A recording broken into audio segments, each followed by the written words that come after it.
anak-anak, apa kabar kalian semua? Saya harap kalian semua baik-baik saja di rumah. Kembali lagi bersama saya, Ibu Tia, dalam mata pelajaran IPS.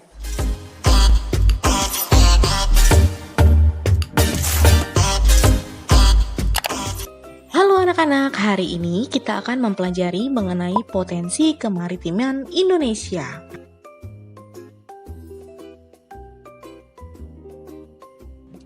Nah, anak-anak, kalian tahu tidak kalau Indonesia itu sangat kaya akan potensi lautnya?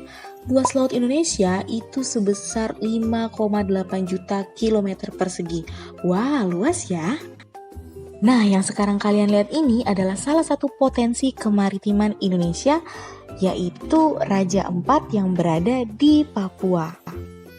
Nah, anak-anak, potensi laut Indonesia ini tidak hanya indah untuk dilihat, tetapi di dalamnya itu terdapat sekitar 28.000 spesies flora serta 350 spesies fauna. Tidak hanya itu, ada lagi 110.000 mikroba yang terdapat di dalamnya. Wow, banyak ya! Nah, Laut Indonesia memiliki angka potensi lestari yang cukup besar loh, yaitu sekitar 6,4 juta ton per tahun. Ayo, apa sih yang dimaksud dengan potensi lestari? Potensi lestari adalah potensi penangkapan ikan yang masih memungkinkan bagi ikan untuk melakukan regenerasi hingga jumlah ikan yang ditangkap tidak mengurangi populasi ikan. Nah, walaupun potensi lestari Indonesia itu sangat besar, namun aturan internasional jumlah tangkapan yang diperbolehkan adalah 80% dari potensi lestari tersebut, atau kalau di Indonesia sekitar 5,12 juta ton per tahun. Di Indonesia bagian barat, dengan rata-rata kedalaman laut 75 meter, jenis ikan yang banyak ditemukan adalah ikan pelagis kecil. Nah, untuk di kawasan Indonesia Timur dengan rata-rata kedalaman laut mencapai 4.000 meter, di kawasan tersebut banyak ditemukan ikan pelagis besar seperti tuna.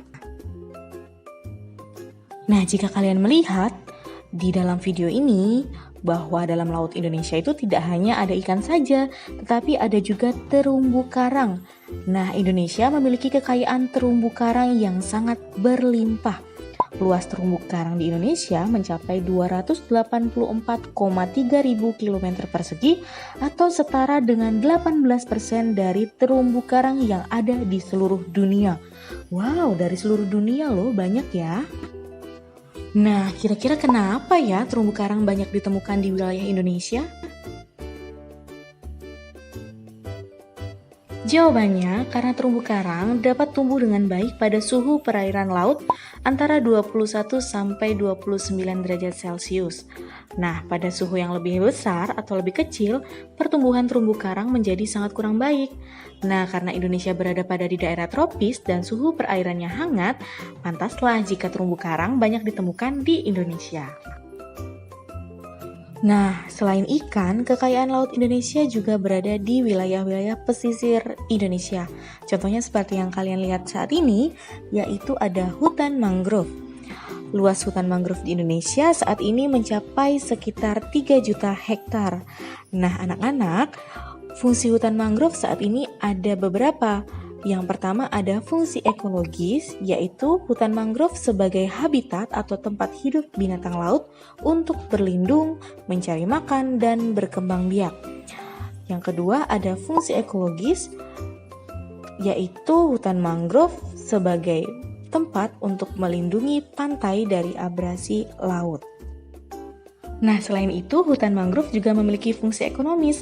Hayo, sekarang coba cari fungsi ekonomis dari hutan mangrove. Kalian bisa cari di buku ataupun di internet, lalu tuliskan pendapat kalian di kolom komentar di bawah ini ya.